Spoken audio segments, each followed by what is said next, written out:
Oh my gosh, another day. Here we are. Of course. How are you doing, Miss Terry? Oh my gosh, I am so something. No, I'm really doing well today. I really am. I'm so excited. I actually taught my hair how to sit. It looks It's not so good. fluffy today. It's just kind of sitting down. I was noticing it looked like you straightened it. I know I didn't straighten it. I did wash it a time or two, but it just seems like it just wants to overreact. Now my other phone's ringing. I love you all so much. You can't get me one way, get me another. There we go. Call you back later. Hi Oh Lord, there. did they double tap both calls? Yep. I mean, oh boy. I don't even know how my other number got out. Oh, it's a mystery. No, actually, it's okay. Hello. Hello. Hello. I'm in a snarky mood. I love you all. So it is a little bit for me of, humor first, love second, wisdom at the other end. Listen, it's a perfect day then because we're talking attachments. Oh, God, and we those are snarky little things. Yes. So I want to tell you something really quick before we get started. I promise I'll stay on task. But I will try my best. Same. We're both so ADD. Well, I spend every day, my waking days helping other people to promote their business, get things situated. You can't help but be a life coach as you're doing intuitive work. Mm-hmm. And so I've come up with all these great ideas, and I was thinking, okay, this time it's for me. I'm going to come up with this, right? So I'm literally thinking of some funny little things, okay, everyone had a pet rock, and the guy is probably like still living in an island somewhere in Tahiti, off the island. And so I'm like, okay, well, I'm going to do something accordingly. I kid you not, within 5 minutes, I go to my phone. I swear the phones are listening. And I look, and there's this company who's selling ghost in a jar. Oh my God. A little resin ghost or plastic ghost. I can't tell which it is, in a jar. And some of them have happy faces. Some have the O's, like ghosts will have. Uh-huh. And some had like flowers. And I'm thinking, no, you stole my idea. I know. But wait, then I thought, you have a ghost in the jar. I'm going to get a spirit in the jar. Well, and I mean, God, people are doing crazy stuff these days. They are. They're marrying ghosts. I know, all the time. Oh my gosh. Well, I'll tell you, when you get divorced, there's no legal paperwork. That's a good point. Maybe they're onto something. I can't even imagine if I had kiddos and one of them goes, yeah, so I think I'm going to get married in Japan to a ghost. I'd be like, I have failed. Something went awry. Well, and I would take it the same way, but I'd be like, either onto something or you are on something. Well, tell me more, because now I'm very intrigued. But the hilarious thing is you'd be able to talk to the ghost. You'd be able to, are you going to treat my son well? Yes. I'd be like, hey, what you bringing to the table? Thin one, see-through one. Sit down. Sit down. That's crazy. People are crazy. Well, that's true. That's a form of an attachment, Oh, I love what you did there. Oh, look at that segue. How'd we do that? Because you're a professional. Gosh. Oh, we are. How'd that happen? We're just walking the walk until it feels right. Well, sometimes you got to do that. Now, people, really, it is about humor first today. Yes. Love second. I love you all. Just get the disclaimer out of the way, but you may get insulted at some point today. Okay, it's gonna be okay. Gonna be a take care of you.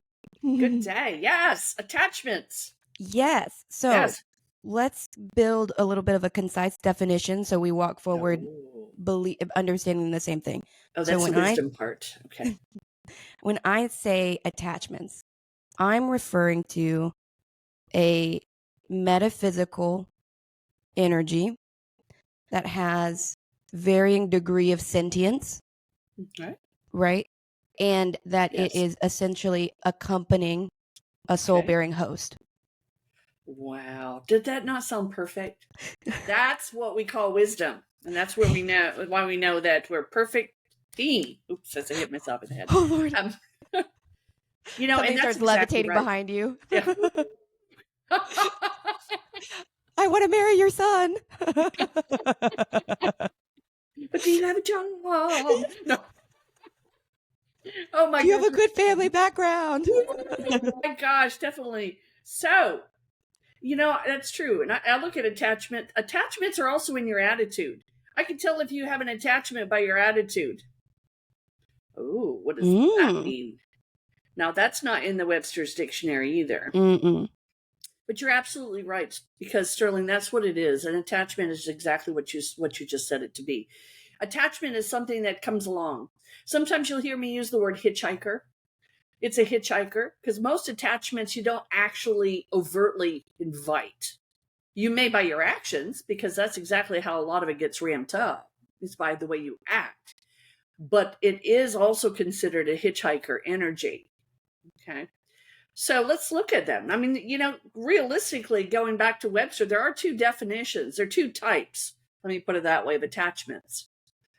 We know that there is a positive attachment, and we'll give you some examples of that as well. And there's also obviously a negative attachment, which is where most of our viewers and our listeners were going, where this is the negative side of the metaphysical study.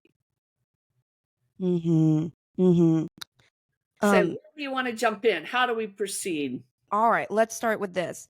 And you just touched on a question from Iggy, Hi, Iggy. our very beloved watcher. The other day he texted me out of nowhere and he said, "Thanks for the shout out." And I was thinking, I don't remember what we might have said. I hope it was good. He was like, "Oh yeah, you just okay." I love it. So his question is, are there good or positive attachments, or are they all malevolent? Ooh, Iggy, you got your groove on. Yes, there's both. There's absolutely both. And it is. That's why I say attachments are in your attitude. Now, oftentimes, and we'll talk about this as well, oftentimes when you first get an attachment, good or bad, you may have an increased energy. You may feel on top of the world. You may feel like, woo, this is my good stuff. I am revving it up. Here we go. Oh, I didn't know that. Well, sometimes negative energies, what do? They go and they get the good stuff. They want you to keep them. So they make you think just like, hey, you got this, girl. You go do this. And then as soon as your energy is really where it should be, I'm coming in to grab it. It's mine. Oh, wow. So we do see that also with negative energies, but there's also cues and signs. Okay. But there are two. There are definitely down. types. If grandma's your attachment and you loved your grandma to pieces and she's been trying to get you to make her famous blackberry pie, she's probably not hanging a wet towel around your head. She's probably going, "Hi, sweetie, how are you?" And you're like, "Oh, there are good attachments." So, and so when you talk about like the grandmother situation, you're basically classifying because is it true that attachment is like kind of what you said about the energy? It has a use for you. Yes. But like grandma, if she's just choosing to attach to you to spend her energy with you consistently, does she also get energy from you? Well, and the word you used was consistently, and that's where we get into the problem. When we have positive attachments, we recognize, yeah, hey, come hitchhike for a second. I'd invite you in, grandma. Well, not my grandma. I'm talking about your grandma or somebody else's, not mine. My grandma stays on the other side of that door. Right. Both of them. Both of them, all of them, the whole crew. But we recognize that those are temporary attachments. Those are hitching a ride for a minute. Hey, I miss you. I'm coming along for the ride. Let's talk recipes. You're working on, learning some culinary skills. Maybe they were a world traveler and now you're learning how to world travel. So they want to be a part of your world. So then there's a question. Are they hitchhiking or are they just nearby to you? Okay. Most of the time they're nearby. Mm-hmm. But because they're so close nearby and you already have an affinity for each other and you already have a deep love and understanding for each other, it's kind of like hitching a ride. Mm-hmm. So those are more the positive. Those are not long-term. Those are just, here I am, want to be in your world today, tomorrow. I know I feel like I'm wearing you, but it's just energy being close to you.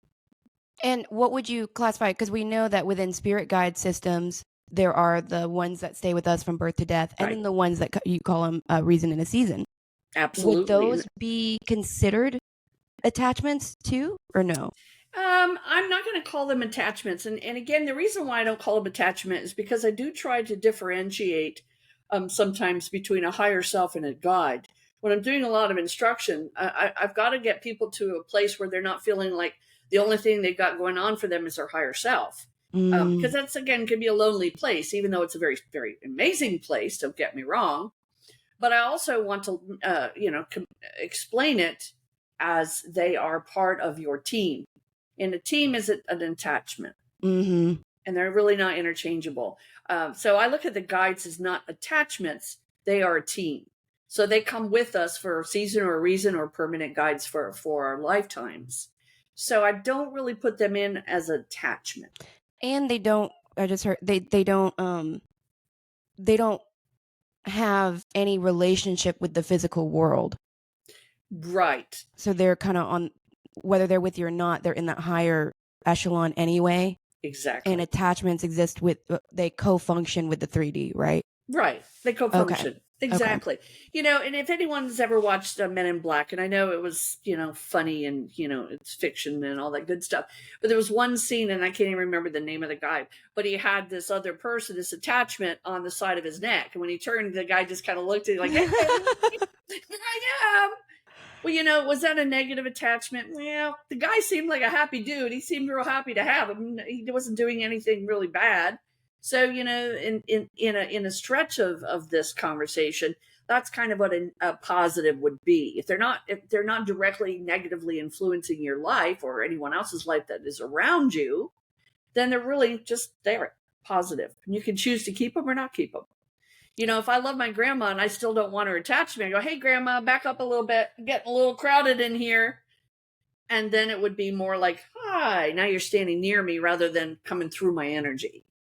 Right. Well, and also too, I was thinking with like the grandma thing, say, or it does have a little bit of an issue with free will, because say Yes. you're kind of an aggressive go-getter, grandma's really passive and sweet.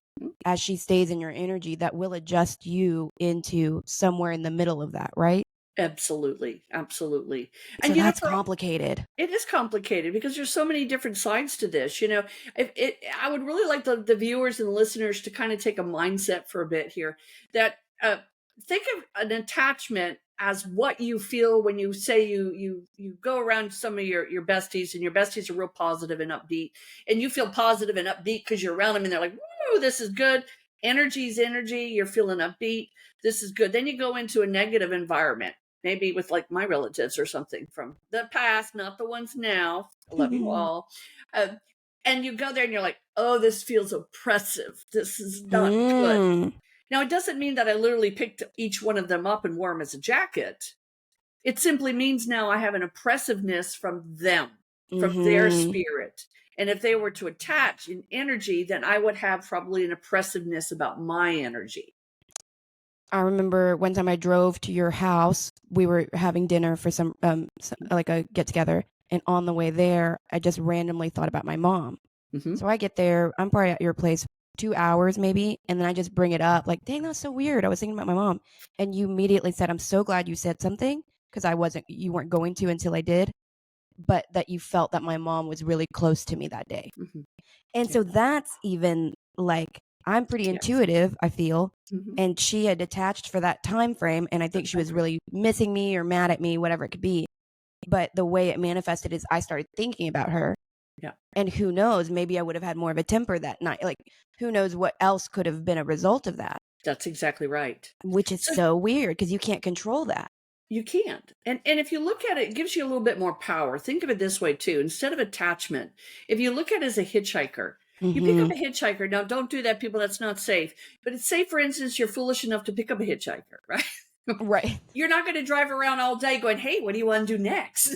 You're going to have a plan of action. You're going to have an exit. So ideally, no matter good or bad, the hitchhiker is going to have a place to go bye-bye. And that's really the best part of that. That's really the way it should be. Attachments, good and bad. Hopefully the bad will go quicker than the good. But the bottom line is, this vessel is yours. You've got to sign this meat sack when you first came into this world for the umpteenth time.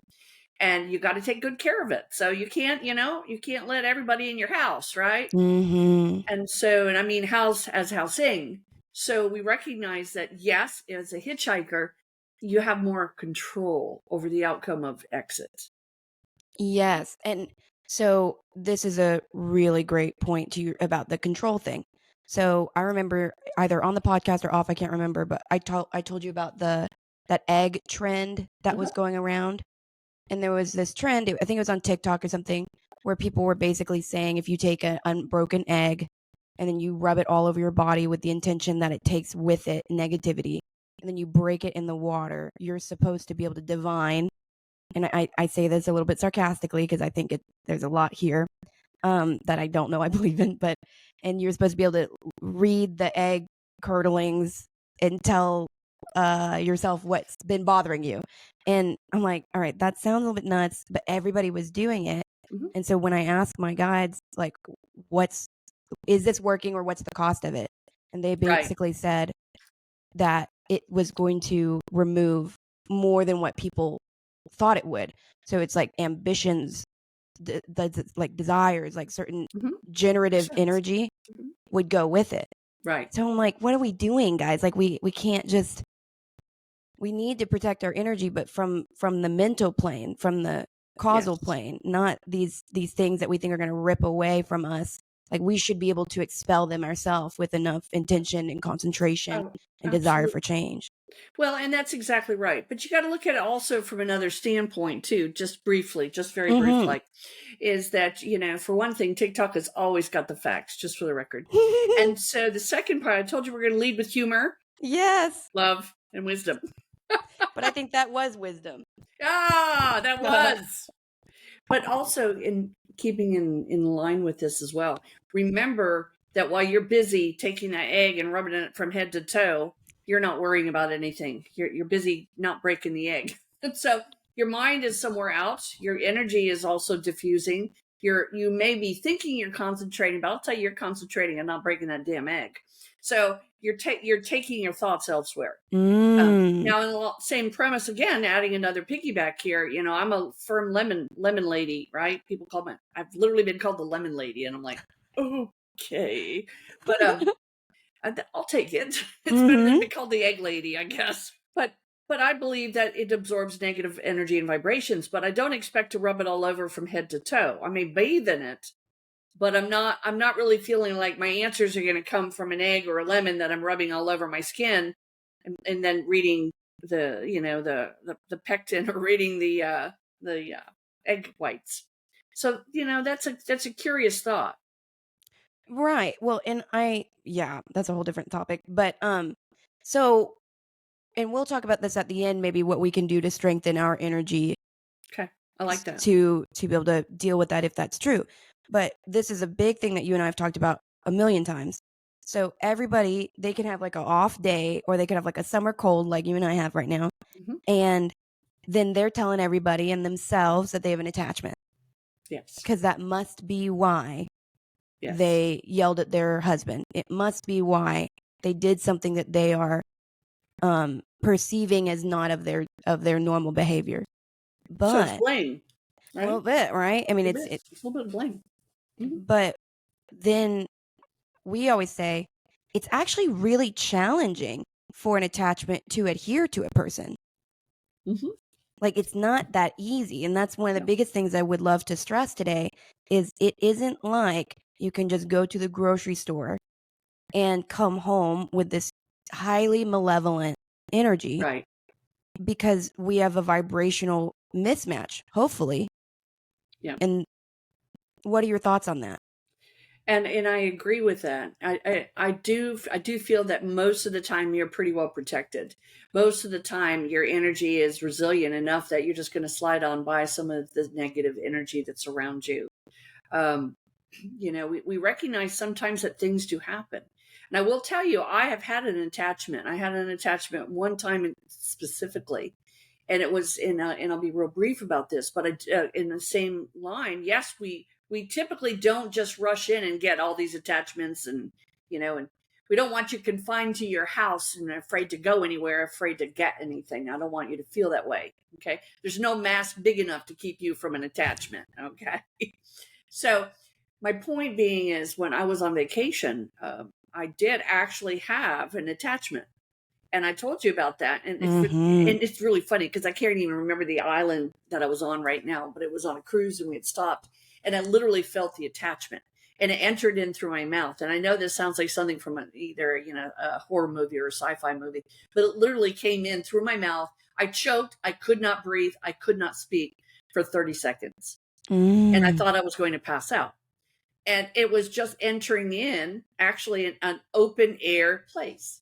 And I went into the surroundings of it. And I ended up being sick. Remember that I came home and I had the worst illness I've ever had. And it was the worst upper respiratory I'd ever had. And the doctor was like, we'll just give you everything under the sun and see what happens, which they did. And finally it went away. But I truly believe that was more an attachment than it was a virus that became airborne, as they all do, and entered in and gave me a physical reaction. I feel like something in particular jumped in and decided I was going to be the host for a while. Well, and I would like to say for the listeners too, the thing that is unique about you specifically is you would be a high value host. You're very spiritually gifted. You're very strong energy. So one could argue I would doubt that was as accident. I don't think that was particularly accidental. It was well, and I'm in agreement there. And if I had not had that type of experience, I would have felt it far-fetched to hear it from somebody else, because it was so obvious and it was so troubling. My husband was there and he grabbed me by the shoulders because I thought I was going to keel over. And I knew it. And I told him something just came into my energy, just came into my body. And it was that prevalent. And I spent, I immediately left the place, did not go back in. And I continued, while I was still gone and out of the country, I continued to clear and ground my energy. But it's hard to clear and ground your energy when you've already, kind of taken it in. Known it. So you want to get that clear and ground done before it's, when it's circling the wagons, clear and ground is a heck of a good job to do, clear and get it away from you. But once it's in your energy, you do have to get a little bit more just kind of involved in the manipulation of getting it out, which I did for almost 30 days. That's so wild. It was very wild. It was very, very wild. I was the closest thing to death I ever felt. And, that's and you've had near-death experiences. And I've had two. Exactly. This was one of those things dragged out. That's crazy. It's like the equivalent of being put in the cellar with the door shut for a month. Yeah, it was bad. Do you feel that attachments are held to the same distance standards? Like, you were on an island. Does it seem like maybe that you were chosen as a host to attempt to get it off the island? Absolutely. Okay, that's what I wondered. Wow. Absolutely. Wow. That makes it really important then if you are traveling in that way. Well, that's true. And, it's very interesting, too, because I'll tell you, when I first got back, and, I work I'm a workaholic. I love to work. It makes me happy. I like to help people. And it's the first time in my entire life, really, that I can remember, even when I gave birth, C-section, I was working, 2 days after I got home. Oh, my God. So I'm a tough cookie. But I literally, it was around that week before Thanksgiving, I did not go to my office. I did not talk to anyone for 8 days. Other than just, hey, I'm good, I'm fine, for my family, for you all. But I didn't engage in any work because I knew that was a bad choice. And so I spent a lot of time, and the residual effect of it too was that I was ill. I did get very sick, and I stayed very sick for nearly a month. And I do feel that it was something that was eradicated. I felt like the actual issue was gone, but it had left its mark. It was so poisonous to your energy. Yes, and it didn't match my energy, so it was very poisonous. Hi, baby. See the kitty, Kathy. Hi, sweetie. I love cats. So how do you think, when that experience happened, like, what made you say it was a bad idea to engage in spirituality? What was the fear or the concern? Because I didn't want it to think, okay, well, one and done. Let me see what else is out there. Oh. I did not want to do that.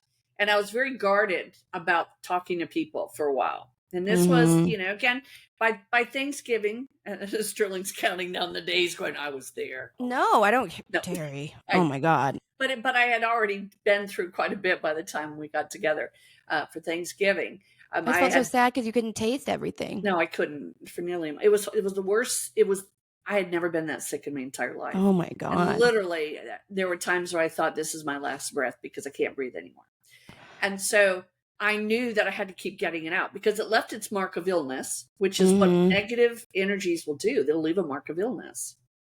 And in my mood, I had to be very careful because as you can imagine, I mean, I was cranky as hell, right? Because here I am not able to work, which is my passion.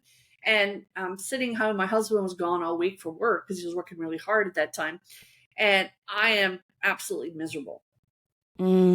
So I was trying to get a negative force out of me when I was trying hard not to be a negative person with it. Which is so, I mean, that's a lot to ask of one energy.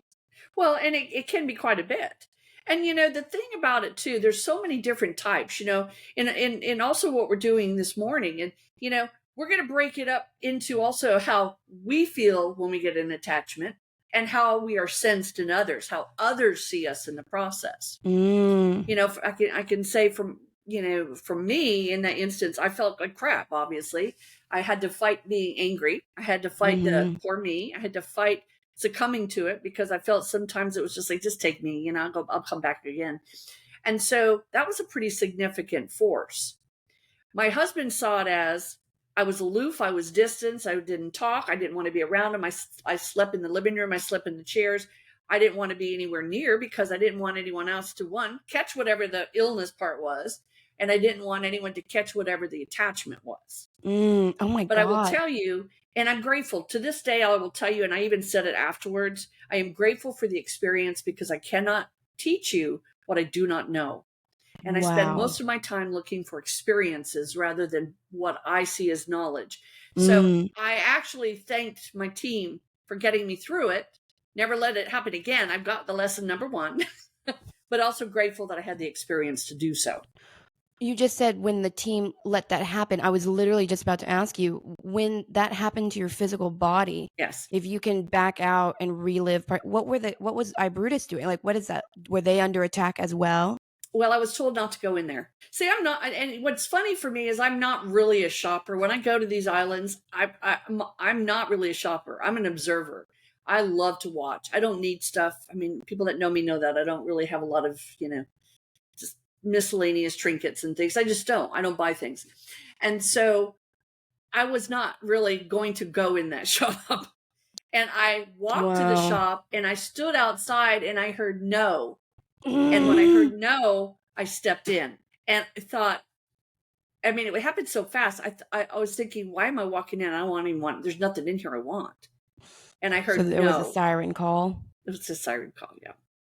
Oh my God, that's so crazy. And I just barely walked in. I had put my feet underneath. It was an open market. So, it wasn't, just a building with a door.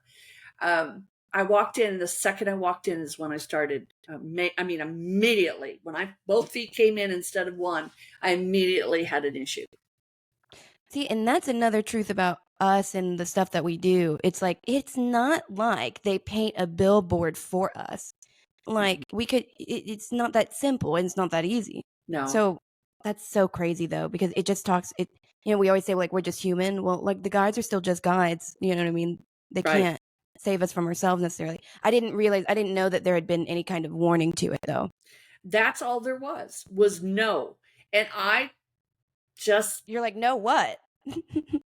Right. And nobody would think that they're telling you to not go in the shop. That's not an intuitive thing. You get a little arrogant when you're on vacation too. You're like, I want a Jew at my time. And I did. I was like, I'm going in there. Can you imagine Brutus just closing the curtains for like, good luck. Good luck. Exactly. And that's how it hit me. Now, it won't always hit people with negative attachments that soon. Sometimes it's in what you feel. Maybe it takes a while, Are you feeling kind of crappy? Are you feeling like you're having a difficult time? Or are you feeling on top of the world, but you're kind of anxious about it? Like you've got an adrenaline rush, but you're like, what's going on here? Hey, this is good and bad. What's going on? Well, there's a lot of feelings. So, like we said earlier, there's a gradient of intelligence. There's a gradient of sentience to these things. Because I remember you one time told me when we were training that if somebody deeply, deeply engages in anger or sorrow or one specific energy, that can create an attachment-like energy within them. Yes. And you said that you could actually have conversations with some of those stronger sentient, Yes. emotion-based energies. Absolutely. So how, help me understand that a little bit more.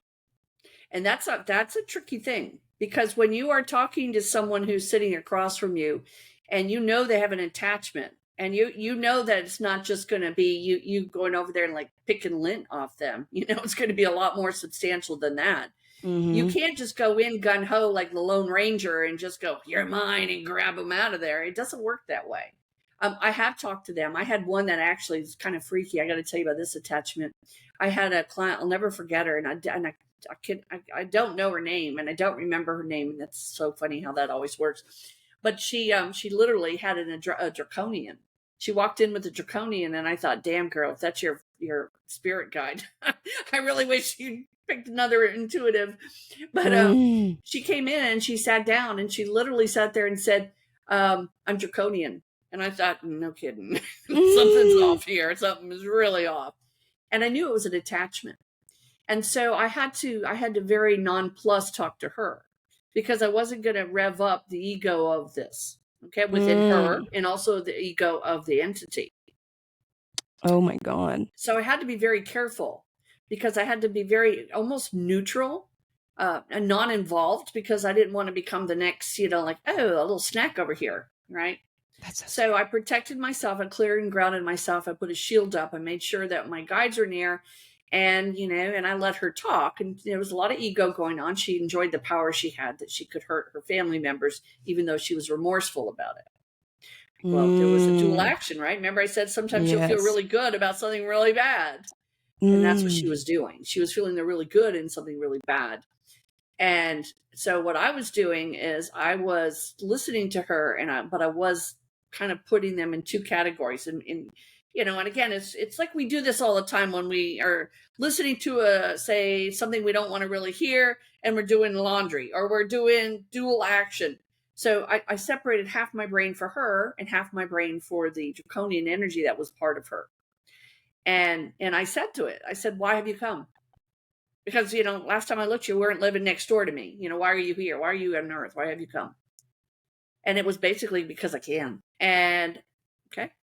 So we got ego versus ego. Well, wasn't anything I could do. She didn't want to lose it, by the way. No, right. Exactly. She'd come to me to tell me how it had affected her family, and how she had to stop talking to her family and had to be aloof from her family. And she was becoming more estranged from people, but she wasn't saying, "Help me." She was saying, "This is my action. This is what I'm doing."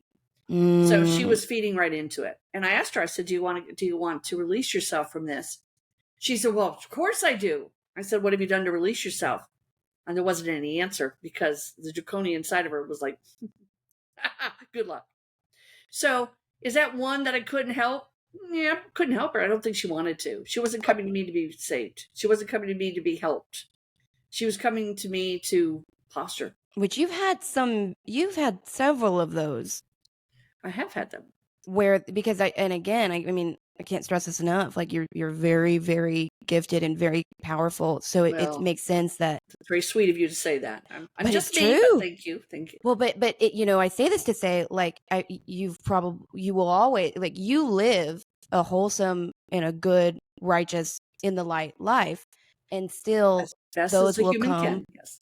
Right. But they're still going to posture with you, because they're not going to posture with somebody who they perceive as just kind of weak and not really that interesting, which is the majority of humanity. Because not many people are really stretching this muscle, and then and to do so at your level, they're going to come find you. You know what I mean? To get a little bit of a kerfuffle, so to speak.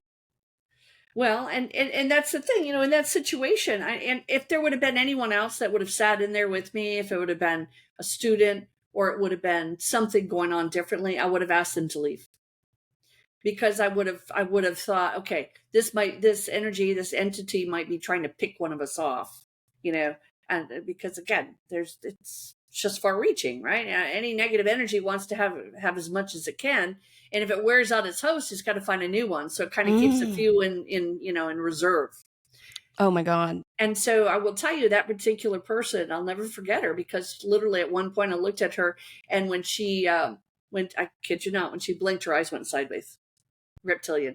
And it wasn't my imagination. I wasn't afraid. I was the only one in the building, and it was in my old office. And I just sat there thinking, I am sitting face to face with a draconian attachment.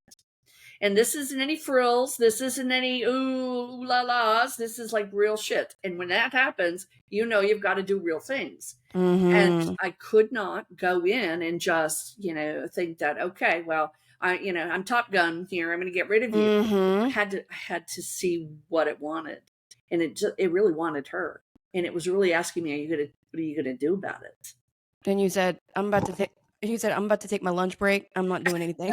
And like, I'm not. That's like that thing when there's like the cop who's about to go home. He just lets the speeder go because he doesn't want to do the paperwork. I get it. That's got to be. She didn't want my help. She did not. She told me. She said, I was drawn to come see you. I was told I had to come see you, and I said, who told you? She said, I don't know. So it wasn't human. It wasn't like her bestie said, hey, go see Terri. There was something about it. And I thought, okay, cool. Now, people, I've heard that before. Don't think that you have an attachment just because you've had a dream about me. That's not ego. I'm just telling you, I'm not stalking you, hon. Right. Oh my goodness. But I appreciate your dreams. But we do see that. We do see that they're led to certain people. So with that said, there was another client you had, and I won't go into too many details, but you felt that she said that that the guide was Lucifer. Yes. But when I quizzed you about it in your backyard, because that's all I ever do is like, what do you mean? And then what? But so you had said, though, this is what threw me off, was you said that this energy was actually protective of her. Yes. Very of the dark. Yes. Negative in nature. Yes. Mm-hmm. Precisely. But that there was, and I said, well, is it love? And you said it doesn't feel all the way like love. And there was definitely some interest in her kid. Yes. But not deeply malevolent there either. Nope. No. So what is that about? You know what I mean? Like, is that just someone needing a host? And it's because like all of us are gradient scales of good to bad. Attachments must be as well. Well, exactly. And something needing a host and a host needing something else. Oh, God. Yeah, we got to get into that part. Yeah. Some people want these attachments. Some people look for these attachments. It's their way of feeling alive. If I can't have the real thing, I'll have something in the spirit world. And we know that happens, and that happens more often than we want to imagine. And people, please understand, and Sterling brought this up, your guides are not your attachment. Your guides are your people, their team. They help you so much. That's why they're there. Don't try to eradicate them. Don't try to scare them off. But like what we've talked about with the demonic Luciferian energy, and then we go to, a draconian energy. There was something that both people were getting. It may have been very far from the spectrum of each other, but there was something both were getting. And they didn't want to let go of it. Now, I know some of you are out there going, yeah, but they don't know better. You've got to help them. They don't know better. Well, there's also signs. Again, remember, you have a team. And you have those that are with you in the spirit world. There are signs that say, hey, uncle, it's time to go, crying uncle, let's wave the white flag. But I didn't see that in those instances. And I am not going to go in and strip something away from someone that that they're not ready for it to be gone. 2, they don't want it to be gone. And 3, I don't want to keep it. And also, it's not so easy because they literally just showed me, I can't remember what movie it's from. It's from X-Men 3, which is such a specific thing.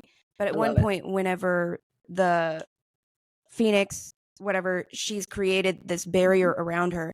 And as you approach it, like the skin was starting to burn, and like there was so for someone like us to reach into someone else's energy is outrageously challenging because it's meant to be. Yes. So should be. Right. If somebody looks at us and says like, how could you not help them? I'm gonna be like, well, how many homeless people did you just pass that you didn't do something for? Right. And that's like, true. You know what I mean? The cost to try and go do that for somebody when they don't want it to be done, it's like going into battle for somebody that doesn't even want the battle to occur. and that's just not a realistic Well, and thing that's to true. do. There's free will as well.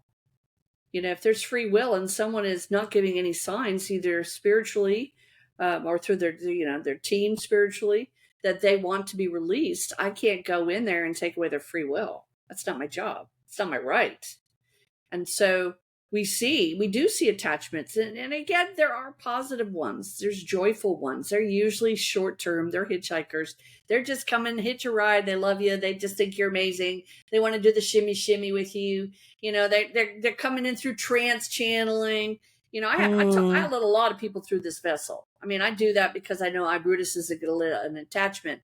We'll still talk about what happened, but it typically doesn't allow attachment because I've set the boundaries. Don't allow this to ever happen again, number one. And two, take care of me when I'm doing my trance mediumship or my trance channel because I'm letting in energies.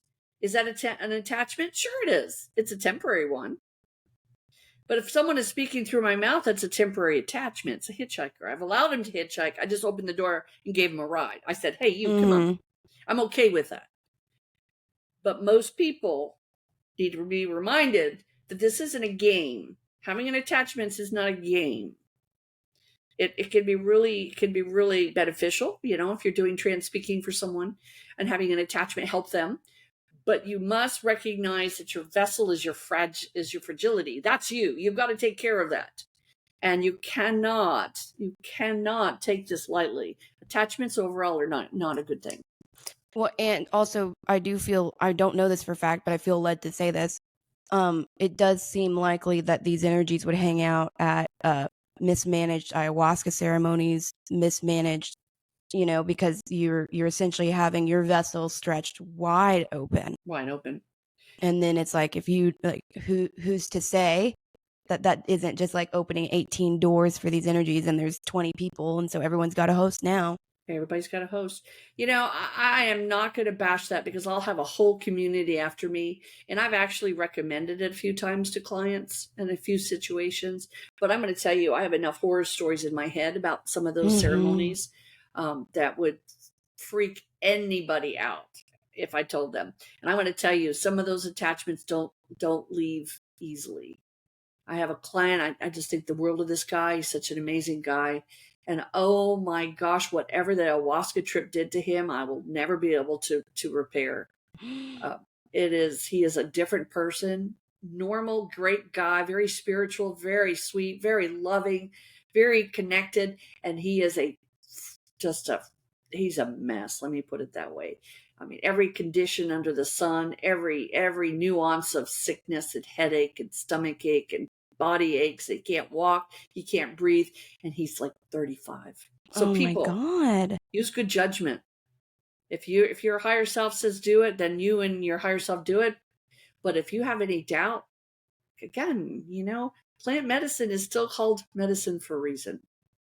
And a lot of medicine is deadly if you take too much of it. If you don't follow the guidelines, yes. I'm not bashing it. Hey, go experience, go do your psychedelics. I don't really care. If you just transformed into a better person from your outcomes, then hey, you got my Hail Mary. I'm good with you. But don't take it lightly, folks. There's a lot to be said there, okay? In the more intelligent attachments, because we were kind of talking about the one that got to you, I feel like it was just going like, let's just brute strength into this energy. But there's a lot that are a little bit more charming. Oh, yes. They can be very charming. Oh, yes. And that's kind of the one of them where, you have a girl who maybe she has body image issues. Before you know it, she's self-abusing, either bulimia, or, like she's opening her energy up, or rather, she's weakening her energy through her own behavior. Yes. And then before you know it, there's an energy saying, no, you're beautiful. And I'm going to make sure everyone sees how beautiful you are. Yep. And you'll never feel less than when you look in the mirror. That's right. And before you know it, she's like, who would say no to that? Well, exactly. You know what I mean? That's right. I mean, it comes at a price, but who would say no? That does happen. And we see that. That's what they call a complete change in personality or in preference. This is the person now who, never be in the club scene and now is out there wearing, 3 to 5 inch stilettos. we see that there are changes in personality and preferences, and oftentimes they're either misguided or they come out of nowhere. I mean, we can't imagine what the heck prompted it. So we do have to look at it and say, okay, is this an attachment, or is this just, an awakening of, hey, I'm going to, forget my insecurities? What is it that's causing it? But we do know that that's what others sense. When we see that, we're going to look at that and go, what the heck just got into that person? We use that phrase, even the muggles use it, right? Mm-hmm. What's gotten into her? Right. Wow. Wait. Oh, so sorry. Go ahead. No, you go ahead. Well, Need another cup of coffee. No, an attachment says, "I'll make sure you're never tired again." I know. No, actually, I'm listen. Our target audience attachment would be like, "What can allow us to work forever and not need sleep?" Yes. You know what I mean? Like, if you want to come proposition us, these are what we want. Oh gosh. We're shutting the door. No, I'm just but then that kind of goes back to the topic of, blame and then actual reality. Because Yes. I could, people probably weaponize this saying, oh my God, she has this attachment. She's been so different, whatever, and then maybe she's just made a life choice and you can't go with her. Right. True. Good or bad. Good or bad. I mean? That's right. Good or bad. It is right. A life change, an attitude change, a preference change does not all mean that you have now got an attachment. It just may be that the things you're exhibiting, the behavior you're exhibiting now is unfamiliar to others. So they may immediately recoil and go, what's got into you? It may be for the best. In our vibration, our decisions, basically our actions and thoughts and decisions that quantify our energy, right? I just went Italian.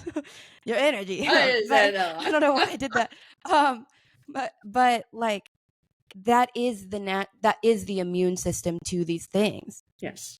So, and that's really beautiful, honestly, because if that girl that had the body image issues, whatever, she's going through that period where her vibration is low, but then say a couple months go by, she gets close with her family again, things become more wholesome for her in general.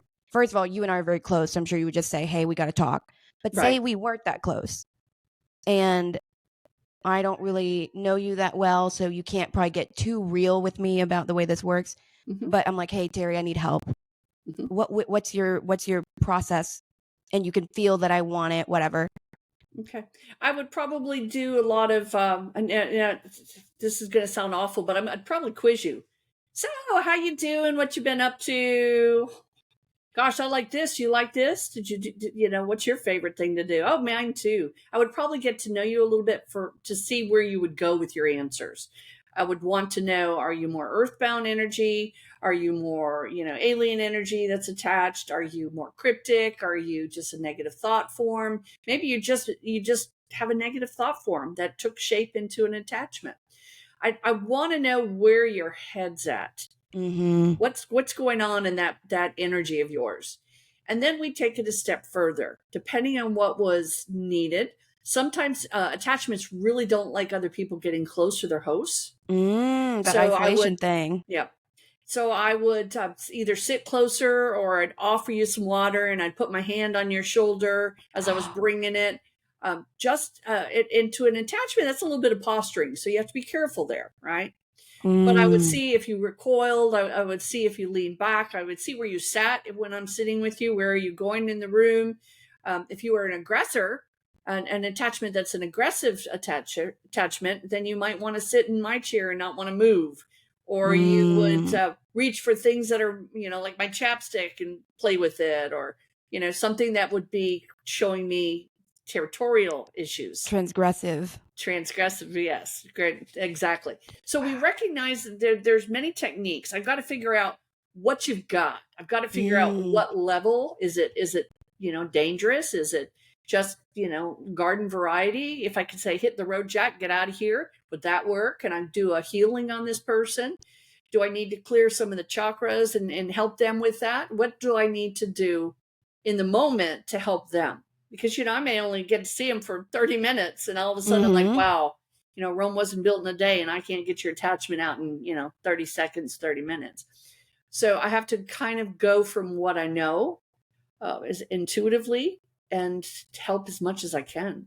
Mm-hmm. I've done a lot of cord cuttings. Sometimes cord cuttings are not just for the physical beings in our lifetime, our family, our parents, our friends, our relationships. Sometimes they're for attachments, getting rid of things that are energetically disabling you. So it is a process. I would certainly get to know how the energy responds to me first, so I would know if I was in danger or if this was just something that was low level. Do you ever feel, I don't know why this word just came to me, but like a simmering? Like sometimes things will just sit there in the energy and kind of simmer but not boil. Yes. And so Yes. that's weird because you don't really know what's going to happen if it Right. does boil. Right. Exactly. What is the outcome of it? That's so scary. I mean, And to me, I'm it a is. baby, so I don't do Well, great with. again, there's nothing fun about trying to clear an attachment. I mean, it isn't, it's nothing you want to go, oh, yeah, well, look at me, another notch on my metaphysical badge here. I've done another clearing. It's really not about that. It's anytime you are trying to rid someone of an attachment, there is a potential of it hopping on you or hopping around the room and getting onto your next client. So you got to clear and ground your room. You got to clear and ground yourself. You've got to make sure that you're not, setting up an unhealthy environment for someone to step into. I have a client, and this is very true. I mean, I have a client. This happened to me the other day too. I have a client who has several attachments. She's kind of up there, and probably has a few medical diagnoses as well. But she's not willing to get rid of any of them. And every time she comes, and I'm happy to see her if I could do something to help her. And, she's nice enough to me. I do tend to Clorox my table afterwards, and I clear my room with my feather. And so that helps me to make sure nothing stays. Well, this was about 2 weeks ago, and I had a client who I was running about 5 minutes behind. I opened my door. My attached soul walked out. And my other client was right on her heels coming in, walked in the room and said, man, it feels off in here. This feels bad. I said, you're right. It should. Step out. And I cleaned it. I cleared it. And she came in. She goes, oh, that's much better. That's crazy because you can feel that. You can feel it. Oh, my God. Not everybody can. But if you have some sensitivities, you will feel something's off in the room, especially if you're an empath. Oh my God. Well, and side quest question, remind me again why the feather is so impactful and helpful. Well, for me, a couple things. I've always felt angelic energy around feathers, white feathers. I am very drawn to white feathers.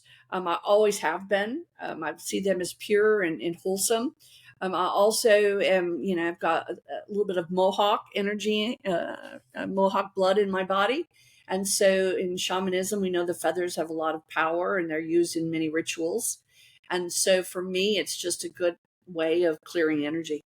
No, that makes total sense. I was just curious. I couldn't remember. Dang. Okay. So as we kind of travel along the non-sentient thought forms that we create for ourselves that could then become attachments, we got into like kind of the not terribly bad, but definitely not in your best interest and relatively intelligent. Right. And then Excuse me, yes. And then the other, the furthest side of that spectrum would then go into what we would call, I guess, demonic, but definitely earthbound dark energies. Yes. They can't leave. They can't go anywhere. So they're just messing with us for eternity, essentially. Right. Pretty much so. And they usually, this is, we remember the gentleman. It was a friend of mine, client of yours, and he wound up taking his own life because there was this attachment situation going on. We feel that it was starting to threaten his kids or trying to get him to threaten the kids.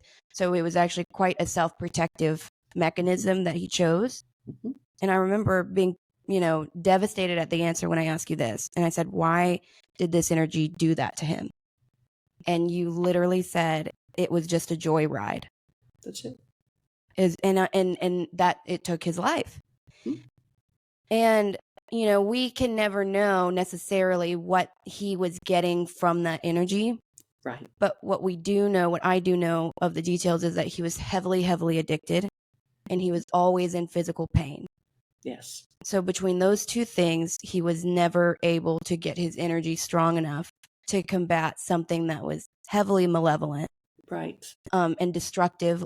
Like you said, most, like a virus, by the time it doesn't want to kill its host, because that means then it's done. Right. But if Unless it you has a have new one enough, ready to hop in, it won't do that. That's right. I mean, that's so, to me, that's the highest price to pay for, being stuck in a situation of that nature. And there's no blame necessarily, although we just recognize what was in place for that energy to feel very at home. Right. Right. Exactly. It's a perfect place because everything is, everything is there. This host was feeling poorly. This host was in an addictive behavior.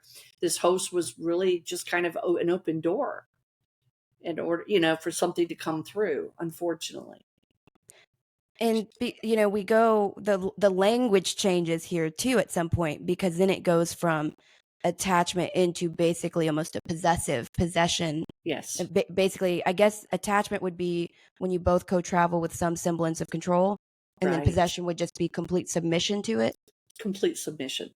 Oh Things man. will only be so powerful for so long to the host. You'll only feel so good for so long. You'll only feel on top of the world for so long. Your inhibitions will only be so much for so long. But after a while, again, there's nothing to replenish you. It's not like an attachment. Think of an attachment as a parasite. Now, Grandma, I'm not calling you a parasite, but I'm simply saying you're a hitchhiker. Just come and go and do your thing. But that, again, a parasite doesn't do anything for the host typically. After a while, it'll just make them sick. They'll either Dang. physically wither away, or they'll starve themselves, or they'll have an addiction that's overpowering, that destroys them. Depression. I mean, there's a lot of things that these parasitic attachments can do. And as far as possession, that's a whole nother session on its own. But there are so many people out there that don't believe in possession, and I will tell you, I don't take anything lightly. I don't say yes to everything. I don't go in there and go, yep, gobble that up. That happens, this happens, that happens. But I've seen possession, and I've had very lengthy discussions with some of my colleagues about it. Some of them are like, oh, that's just mental illness. Well, a lot of mental illness plays a part in it, because in order for you to be possessed, you have to have something there, right? You have to have something that's waiting to be held on to, right? Like a vacancy, maybe. Like a vacancy, right? Got a room at the inn open. Yeah. Oh, that's so scary. Imagining your, Yeah, exactly. the open sign. Yes. That's like luminette or neon. Oh my God. Yes. And again, possessions are very uncommon. Most attachments are not possession. They don't possess you. They feed off you, and then they go to someone else when they're done with you. But more than anything, we look at possessions, and I've seen that a few different ways and a few different people, and it's quite frightening, because you realize that there's a vacancy of humanity in that energy. And that's the most startling view you'll ever get as a person. And I'm, in my belief, I've seen it. And the view is the most horrendous, scariest thing, because you realize that you're not really dealing with an animal. You're not dealing with a human. You're dealing with something that doesn't fit any of the descriptions that we are trained and taught and feel. And it doesn't, again, folks, don't go out there thinking that your best friend's possessed just because they won't let you, borrow the car. It's just really, possession is a serious business act. And, there's something to be said about them. Well, we've talked about this. I can't remember if it's on here or not, but when people black out drunk. Yes. And that's another way that temporary possessions are pretty, the most common of them, I would say, would be that, right? Because you exit your body, you're outside your body connected with the silver cord, because you've made your vessel super uncomfortable. Oh, yes. And that's the reason the spirit would leave, because we're like, we don't want to be in this body right now. It's super uncomfortable. We're being poisoned. Right. No judgment. Like, I drink, but but when you get to that point where you've exited your body, then that's just literally giving the house away. It is. And this is what's crazy to me. These energies are not so strong that the moment you wake up and you're like, oh my God, I had a crazy headache, but I got to get to work, that it's no longer allowed to be there. Right. So that's the kind of, if there's any evidence that our energy is strong, is we know really good people or really normal people who don't abuse themselves and they get blackout and the next day they're fine. Right. And maybe somebody said, oh my God, you looked so angry when you looked at me last night. I didn't even think it was you. Maybe probably wasn't. Probably wasn't. That's right. But the lovely reality here is, yet you still woke up the next day. Majority of the time you're fine. You're hungover. You get to work. And so there is something very strongly to be said about how intrinsically strong we are. True. You know, thank God too, because Yes. it's like if every time you blacked out, you were now at risk of some long-standing attachment. That would be bad frightening. business. It would be very bad business. And and that's true. We do, again, we have a team, and and really the other part of that, just because you say team, don't let me get possessed, don't let me have an attachment, and then you go and do every single solitary thing to create one. Don't blame the team. It is a work in progress. You're both working on the same team. If you step away, it's free will. So yes, they're there to protect you, but only if you follow some guidelines too. If you follow some basic things to prevent it. Absolutely. It's the same equivalent. If I jump off a cliff, I can't expect my guides to teach me to fly. You see? The thing too, these energies, the siren call, right? That Yes. store. Here in Dallas, there's that bridge. There are, I always say this, no matter how strong you think you are, realistically speaking, if you go find the most satanic ritual spot that's been discovered and you go there, I don't really know what you expect is going to happen, but it can't, if you're walking into the den of something. Yeah, sure. There's a very good chance you're going to walk out with some part of it. Well, that's true. And you do have to be mindful of it. And people out there, I know I had one colleague that thought everything was just, to the umpth degree of love and light, that nothing was outside of that box unless it was just solely mental illness. And I never could convince her otherwise. And it wasn't really my need to do that anyway. But I always found it so bizarre to me, because again, I've always craved the knowledge of experience so that I can help others based on the assessment of what I've seen and done and been a part of. And I'll tell you, there's some things out there that, yeah, they will definitely put your hair on end. There are some things out in the spirit world that are frightening and scary and horrendous and dangerous. And I'm not trying to make you stay in your homes and lock the door, but people, use good guidelines, use good balance. Don't go out and just think that you are stronger than everything else that's around you, because it doesn't necessarily work like that. Protect yourself. I'm clear and grounded. As many things that I've seen, I'm clear and grounded. I believe I can be. So can you. So take precautions. What do you think? Oh, I want to get to Iggy's last question because I can't remember it off the top of my head. Man, this is such a fascinating conversation because it really is. It's just this recognition. We see these horrible people, physical human beings in the world. Right. And so it would be, and we see very angelic people, like very giving and good and of the light. It makes sense that would, those the stratified energies would exist in the spiritual. Right. It is a place. Absolutely. Okay, it says what to do if you happen to be certain someone has an attachment. And I would like to go into some detail without, I believe he had a previous friend or like a colleague who reached out to him like months ago. It's like, hey, I'm working with somebody. They are trying to get rid of this attachment. So that person vocalized that he felt he had one. Right. And then Iggy didn't know what to do about it. So I'm sure this is in reference to that a little bit. Oh, absolutely. And just because someone says, hey, get rid of this attachment, doesn't mean that they're going to have the same, hey, get rid of this attachment 5 minutes after you start. Because remember, there's a relationship there, a host and a parasite. Okay. And it digs in. The host is like, free me, get me, here's my white flag, I'm on out of this. Give me, free my body, free my mind, free my energy. And the host is like, hey, the parasite's like, wait, I'm not ready to go. You haven't brought me anybody else. Where am I going? You're kicking me out of my house. Do you see? So first you have to acknowledge that something is off. Okay. And then you have to acknowledge it again, that it's not you just thinking something's off because the belief systems don't match yours. So you can't go in there, like they're like we've seen in religious sectors that go in there, oh my gosh, your belief system is different. You must be of the evil. You must be of the devil. You must be of this or that. So be mindful, use good judgment, go in there and say, you're acting a little bit different. Okay. So number one, we got something going on. Are you sick? Are you healthy? Are you not healthy? What is going on? Okay. Physically, okay. We seem okay. You're working regular hours. You're not working 100 hours. You're not probably overworked. Okay. You seem normal. You're clean. You took a bath. You don't smell poorly.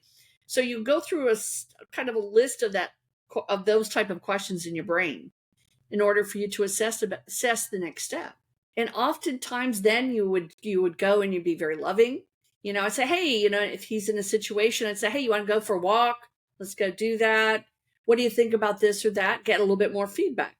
If all of a sudden now I'm talking about how beautiful the day is and you say you wish it would rain and you hate days like this, then okay, we got a little bit of a direction. We know, you're not enjoying me trying to take you out of there. And that's talking to the parasite. So we do it in small pieces. We don't go in there rushing in with making the sign of the cross, waving a cross in the air with, a string of garlic around our neck, right? Right. That only works in the movies. Right. And so we recognize we have to kind of put our kid gloves on and we've got to be respectful and loving. And, that's when I'd say, hey, I always take this opportunity in such a beautiful day to be glad for who I am. I clear and ground. I put my hands up and just clear and ground and keep it all wholesome. Isn't that great? You want to do that with me? Come on, humor me. You know me. And I would play and do things like that to kind of get the energy a little bit balanced. Guys aren't going to go around swinging their arms and, asking them to, do the dance down the park.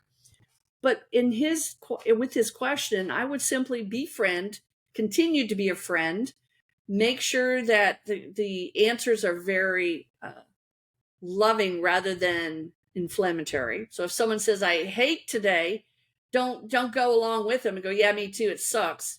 Go, well, I'm having a pretty good day. Actually, today seems like a good day for me. So I'm sorry you're not having a great day. So what you're doing is you're being neutral where you need to be.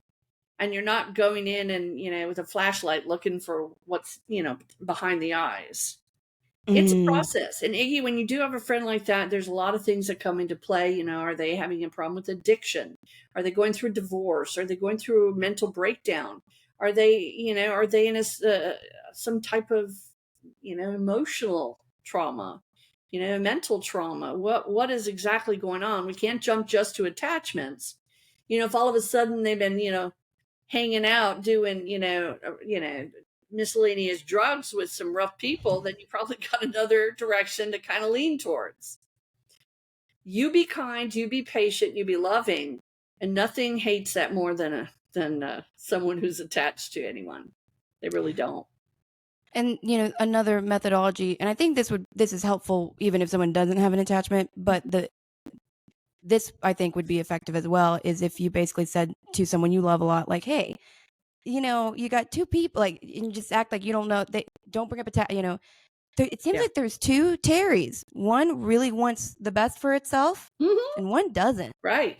And we got to figure out why Terri over here doesn't want the best for yourself. Exactly. And if there's a way to turn, to really personify the version of a person that is of the good and that wants the best, and kind of generate some anger, right, or like some affront. Like, I would be offended if I felt, like there was a version of me that just really wants me to fail. If you can get that, like, I don't want that in my energy. I don't want to be that person. Exactly. That will help extract, right, and they won't even know they're doing metaphysical work. No, that's exactly right. Now, again, people, this is just to be reminded, we all have bad days. There are days that you don't want to see the sunshine. You want the thunder and the storms and the clouds, and, you're miserable and you want to stay that way. Sometimes we need that to kind of clear and cleanse our own energies, and that's okay. But this is something, if it's perpetuated, if it's every day you're this way, and then this is the new you, and it's getting worse, and now you don't care about anybody or anything, and then there's another another part of this. And it may still be, maybe you're depressed. Well, if you're depressed, what is the breakdown of that? Did you lose someone? Did you lose your job? Is your marriage failing? Is your health failing? Or do you have an attachment?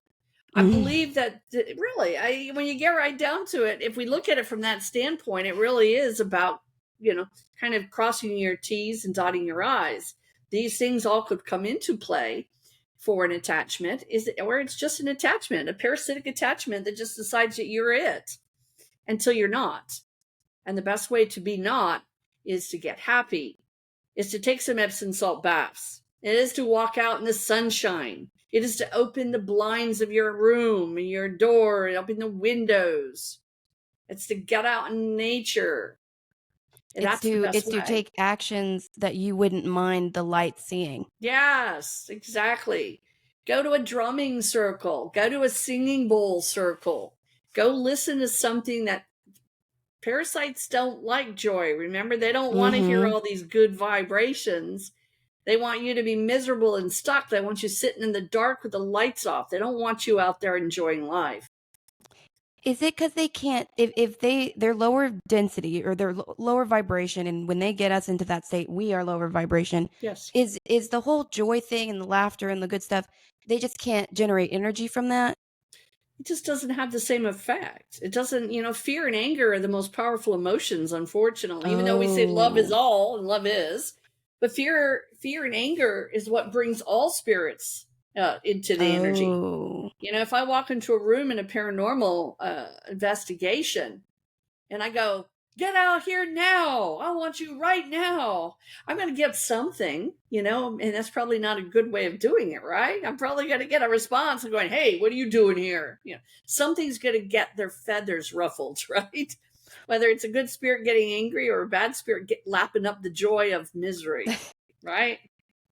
You told me recently-ish about a paranormal investigation where you did feel like a temporary possession occurred in front of you. Yes, I did. Would you be willing to talk about that? Sure. I mean, I could feel it.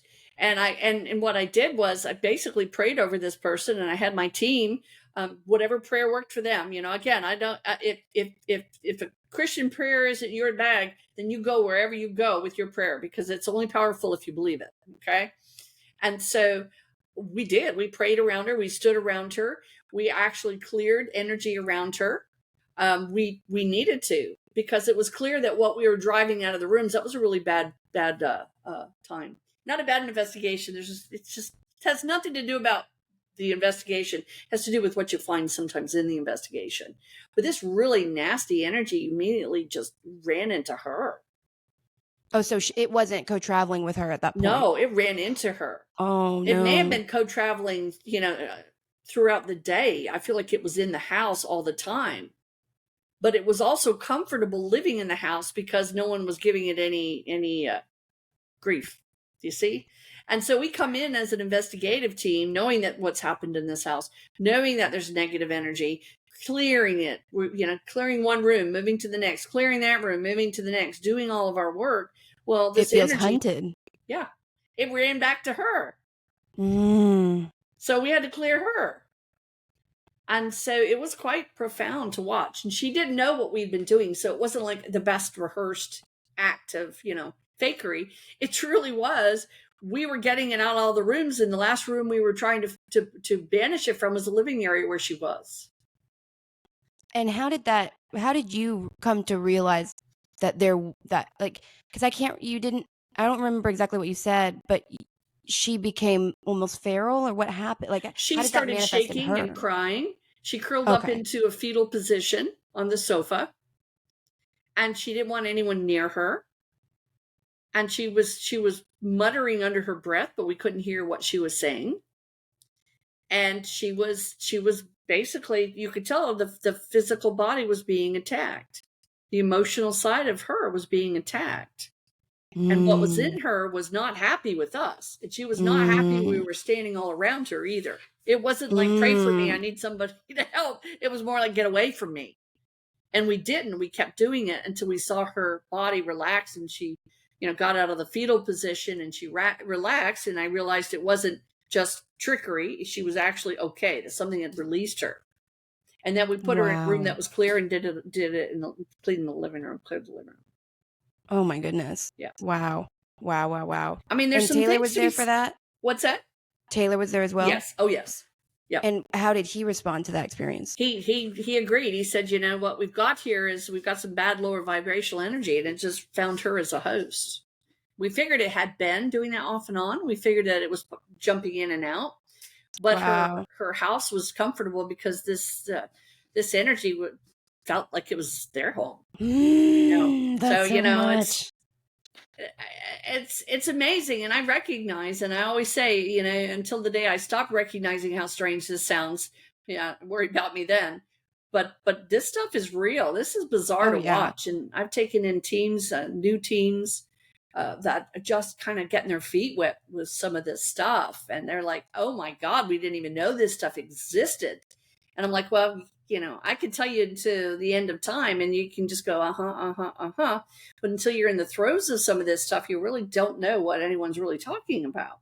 Till you get there, and you're like, yeah, I see it now. This is what it is. This is the real deal. This is the bad stuff. Well, and the fortunate part about a lot of this, realistically, because the work that you do, whether it's in the psychic world or in the investigation world, it's going to populate your life with more events of this nature. Oh, yes. Just by nature absolutely. of that. Yeah. But, you know, the 3D is so busy for all of us. Yeah. It's very fortunate that the reality is attachments are actually rare.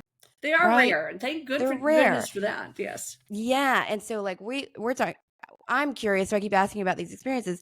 But for the listeners, it's like, I do promise, like, you're not going to be finding a ton of this. No. So that's why when it gets on TikTok and it's like, my brother has an attachment, I have an attachment, it's so rare. It really truly is a little bit more rare than people would like to think. It is. Because it makes people feel really cool or really powerful or really unique or whatever it could be. They feel powerful. They make it makes them feel like, wow, look at me, aren't I amazing? And you know, and I know that sounds weird, but you'd be amazed. I have some people, yeah, I think I have an attachment. And it's like, you're wearing it like a badge. That's not what you would be if you had an attachment. Well, it's kind of like like, this sounds terrible, but like, you know, those tags on ears for calves and stuff. Mm-hmm. It's like, I would say this, and I don't mean this badly at all, but this is a true statement. If somebody actually has an attachment, it's like you're earmarked to have had really bad habits or in a really bad spot for a long period of time. Yes. Like, it's not good. It indicates that your energy was weak enough to allow for it. And that doesn't happen overnight, typically. No, it doesn't. That's true. It's usually a lifelong situation where you're abusing your body, you're abusing your mind, you're abusing others. You tend to not look at humanity as being anything much more than a term. You know, and again, that doesn't mean that everyone with an attachment is a bad person. It simply means that check yourself at the door. You know, who are you? What are you? What do you want from your life? You know, do you lead with anger and hostility, or do you lead with joy and love? What is it you want? I'll tell you, you know, when you do as much as you can to have joy and love, you tend to be okay. It slips off your back and goes somewhere else. But again, I try to do my best, but I had one significant one. And that one, again, I'm very grateful for the experience, and I'm very grateful to still be here to talk about the experience. But I do know that it helped me to recognize just how powerful some of this stuff is. And what a cost to pay for that knowledge. It was pretty severe. But you know what? Live and learn. This is, you know. Do. Well, and you know, we can get into this in the next episode, but there's this thing that's been happening with people taking photos of stars. Have you heard about this? No, tell me about it. Something weird's going on where a lot of people are reviewing their footage, and basically it's presenting like demonic faces where they were also physically at the concert. So they were like, we didn't see that. So something about our technology is picking up on this better lately. Yeah. And that is a very interesting attachment / possession, whatever you want to call it. Absolutely. And it seems... It's freaky. I mean, yeah. I mean, and concert goers don't stop doing that because all of a sudden now the boogeyman's in your room with you. The boogeyman's always been in your room with you. I mean really, true. Realistically, nothing's changed there, folks. It's just that we're getting better footage from them now. Okay? That's wild, isn't it? live a good life, don't take everything that's negative and make it your way out. Just live, live wholefully, live soulfully. I know there's a lot of depression and there's a lot of poverty and there's a lot of frustration and there's just a lot of issues in our life. I mean, I'm not absent of those problems either, but you've got to find a balance. You've got to find a place in your life where you are okay. Because I'm going to tell you, if you're not okay, you will eventually be a lot worse. So get okay now, Yeah. Well, thank goodness for our guides. Thank goodness for, I think, the fact that a lot of us do actually want to be happy and do Yes. actually want to be okay. Yeah, So that's right. And thank goodness for Iggy. Come on, people, ask yeah, those questions. we had a Iggy comment. gets the gold pin. Yeah. We had a comment on one of those reels. Mm-hmm. And it was so funny because it was where I was saying, wouldn't it be just so funny if I die and none of this is real? You know what I mean? And then the question was, well, what is it you actually believe?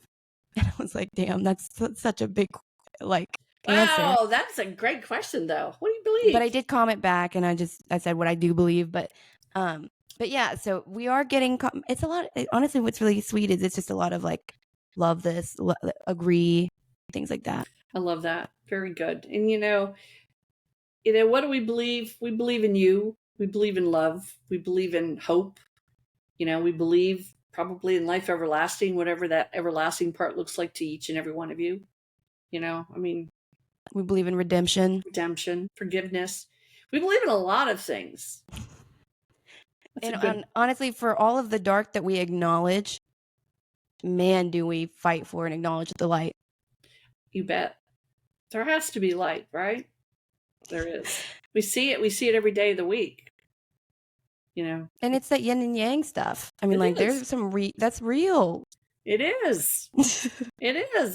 There is a balance there. And there is a lot of stuff going on. Oh my gosh. In our world globally, economically, socially, you name all the big heavy hitters. We're all in a kind of state of flux right now. But we don't have to be in a state of flux in our own way, in our own energy. We can still have the same belief systems. We can still have the same, challenge and the same success of, clear ground, love, be good, be kind, have some mantras, make yourself positive, get some affirmations, do a vision board, make life work. Mm-hmm. Mm-hmm. And also with the energy stuff, one thing I've shared with people before, if you have a favorite color and you just decide that that's the color of you, we are very self-aware whether we want to be or not more often than not. Yep. It's very easy to visualize the color purple, for instance. So whenever you ask yourself, you say you leave a partnership and they're blue, you're like, well, I'm a little bit navy right now. I need to get back to being purple. Or if you fail a test, you're like, I'm feeling really gray. I need to figure out how to become more rich in the color that I am. Yes. And that sort of checking with yourself, that can really help because it also tells your guides and yourself, I'm off color. I can feel it, but I'm going to be purple by the end of today again. I don't know what that's going to take. That's my promise to myself. That's exactly right. I think that helps. Oh, I love that, Sterling. It absolutely does. Be creative. I mean, we got this life to live. We got 24/7. We all got the same times.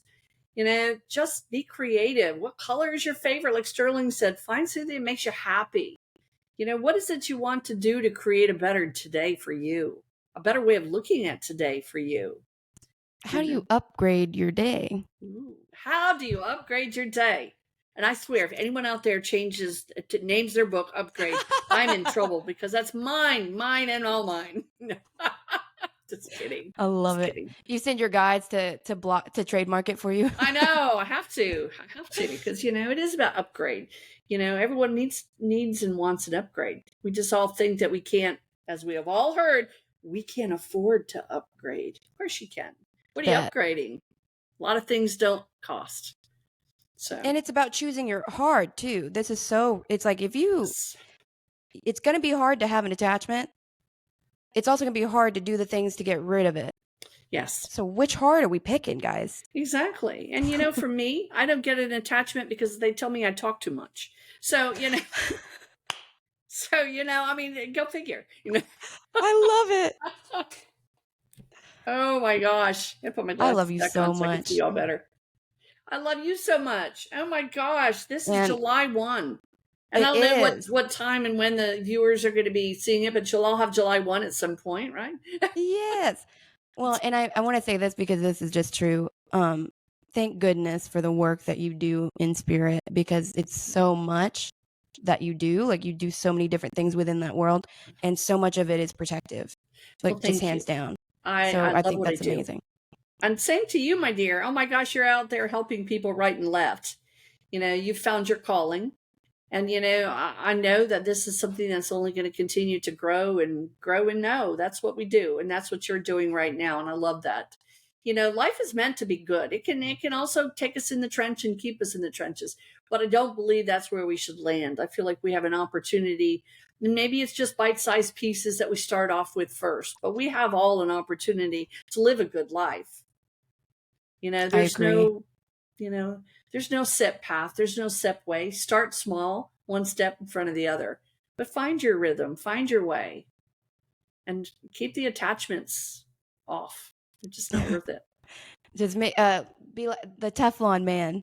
Yes, the Teflon man. Or as I say when we're doing the duck walk, let it go off your back. Woo! Well, and that's, when people get uncomfortable, I wonder, because you do make people do that, like you, and I wonder if that annoys attachments too. It's like, I don't want to duck walk. I know. Well, exactly, because they're just so, so reserved and so refined. Oh my God, right. Yeah. They've got their ego. We know that. It's about ego. Yes, it is. So that's why I do that sometimes. I mean, it's to change the energy. I need to know if you have a negative thought form, if you have a negative energy around you, attachment. So that's the litmus test. If you don't want to duck walk, you got an attachment. That's right. And we got to do something else. I love that. What a funny diagnostic too. Oh, it's a lot of fun too. It helps. Well, I love you so much. I love you. We have done it. We have done it. Oh my gosh. Another wonderful day. It's a busy day. It's a busy day for you, my dearest, or are you relaxing for a change? I'm off today. I'm debating if I'm going to go to this dinner thing, but yeah. Very cool. Very cool. I have a student today, so I wish him well. Good. He's stuck with me for 2 hours, or near enough to 2 hours. So I'm looking forward. I love it. Absolutely. I miss those days. The training was a lot of fun. We did have some fun. Now we still have fun, but it's not. We don't have to train anymore. I love this. And I love seeing you every week. We took a little bit of a 2-week hiatus, and we do the best that we can. We do the best we can. That's right. And we kill it. So that's what we do. Not you, but killing it. Yes. I love you so much. I love you too. I'll see you next week. See you next week, people. Send messages, send positive comments, and send questions, because that's what we're here for. Is for you. Please comment your questions. Yes. We keep getting new subscribers. It's really cool. Things are moving. And my favorite thing about when we gain followers is like, we do no promotion really. We're very grassroots at this point, and that makes me feel so good because we don't lose the subscribers. No. You know what I mean? Like, so far, so it's lovely because we know that people that want to be with us, they are. And we're not here to change anyone's opinion. No. We're here to be a resource for information that we feel and know to be true through our own experiences. Absolutely. That's what this podcast is about. Absolutely. We're here for you. Yeah. And you. Exactly. And we hope that this podcast finds those that need it the most, and we hold space for that. We do. That's our plan. I love you. I love you too. Bye-bye, lovely. Bye. Bye-bye.